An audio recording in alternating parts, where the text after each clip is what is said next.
Hello guys and welcome back to the channel. It's Paul from Vintage Sport Card Finds.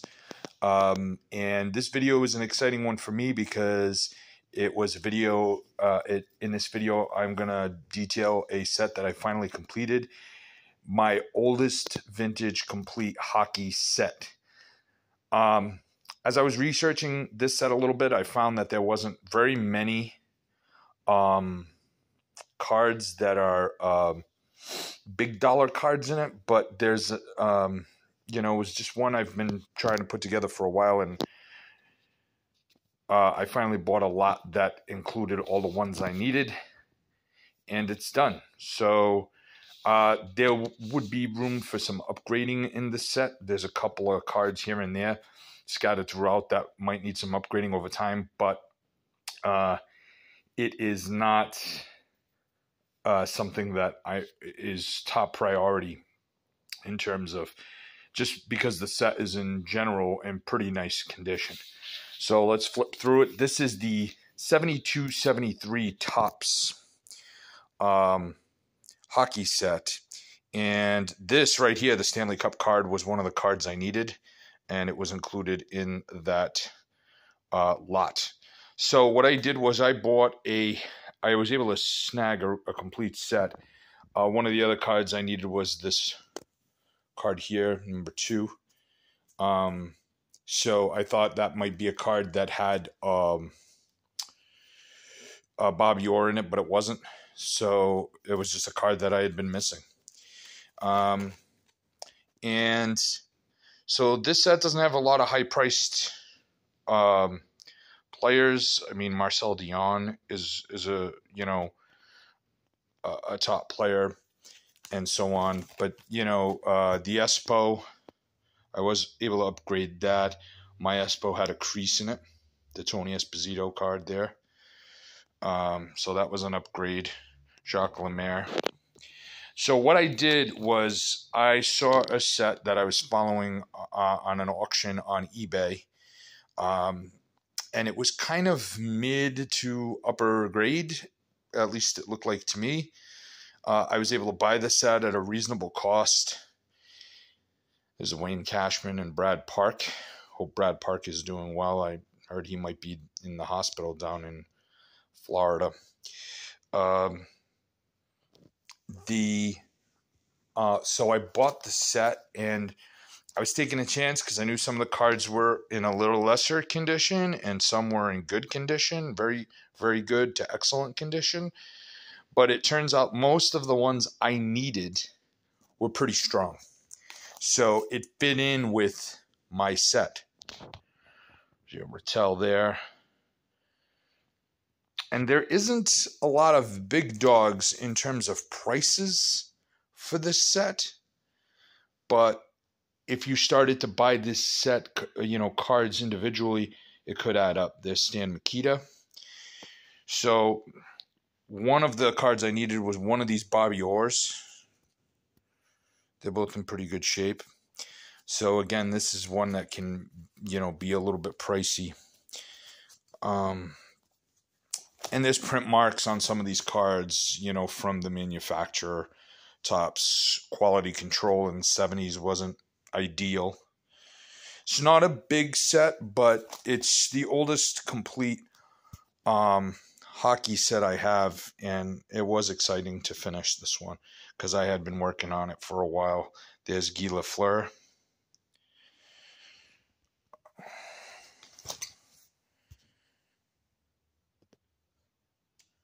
And so it was really exciting to kind of knock this one off the list. The 71-72, there's Bobby Clarke. That was another card I needed. Very young Bobby Clarke. And again, you can see the fisheye or the print mark that came from Topps. I mean, those things are what they are. This is not a set I'll probably ever go out and grade the cards individually. Just because the value of the card being graded probably wouldn't outdo what you can get for it. You're not going to be able to get big dollars ever for, you're not going to be ever able to get really super high grades from any of the grading companies on vintage so I really don't focus too much on it. There's the Bobby Orr, and that was an upgrade too. I actually upgraded that Bobby Orr a little bit and was able to sell the other one on eBay.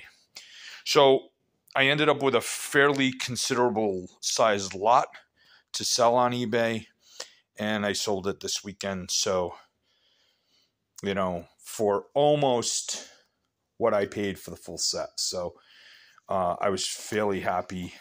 And it's kind of my gig. Like, I like buying close to complete sets or large lots, because even if there's going to be a lot of duplication, there's two benefits to that, in my opinion. One, you're getting a bunch of cards you normally wouldn't get in smaller lots, usually, you know. But then you're also getting a chance, because it's such a large lot, to upgrade other cards without really having to overpay just to buy a specific card in that regard. So that's kind of how I like to do it. And, you know, it's a lot of fun.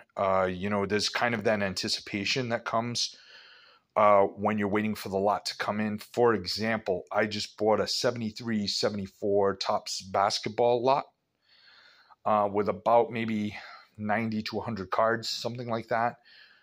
The listing said they were all different. The cards looked sharp. So I'm really eagerly anticipating that coming in, so I can take a look at it and really kind of upgrade some cards in my own set right now. And then, you know, pick up some cards I didn't have. There were quite a few star cards in it, so I was able to pick up, you know, for example, maybe a Bill Bradley or those types of players, a Rudy Tomjanovich, and so on and so forth. So, you know, you're always upgrading that way, and that's how I like to do it. Here are some of the key cards, All-Stars. These were some of the cards I was missing. Not a lot, but some. So you get Espo there, Bobby Hull. Again, there's Brad Park. And this one was definitely one I was missing. So it was Bobby Orr.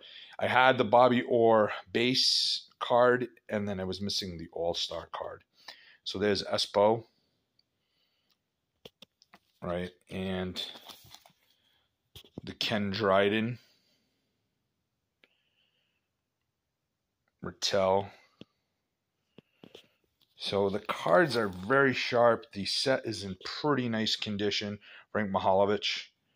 You know, I'm comfortable with the condition that the set is in. Of course, there's always going to be some cards, and now when I buy vintage hockey lots, if there's ever 72s, 72, 73 cards, I'll of course compare them and see how they look. There's Phil Esposito. But, you know, and then this is the second year Ken Dryden.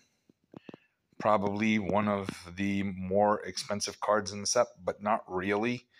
There's no cards in this set that are ridiculously prohibitive. I mean, you're talking about the Orrs and the Dryden and some other, like maybe Dionne. They're all around $10 to $20 raw, you know, and some you'll be able to snag in auctions for a little bit cheaper. So there's no, like, when we think of vintage baseball, oh, there's going to be this particular card, this particular Clemente, or this particular Hank Aaron, or this particular Mickey Mantle is going to cost me $150 or $200 to get that card. And that's what's going to be in the way of getting that set complete. That's not really the case with this particular situation. So there's Dennis Hull, Eddie Jockman, and Lady Bing, and then the trophies. So that's the set, guys. It was a good...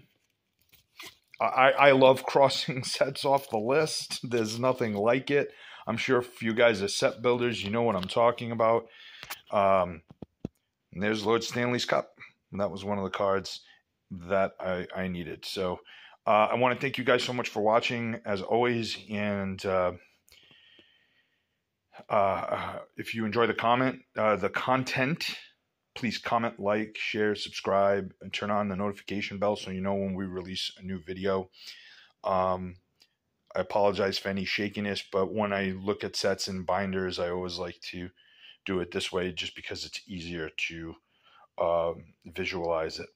I want to thank you guys again for watching, and as always, happy hunting. Thanks, guys.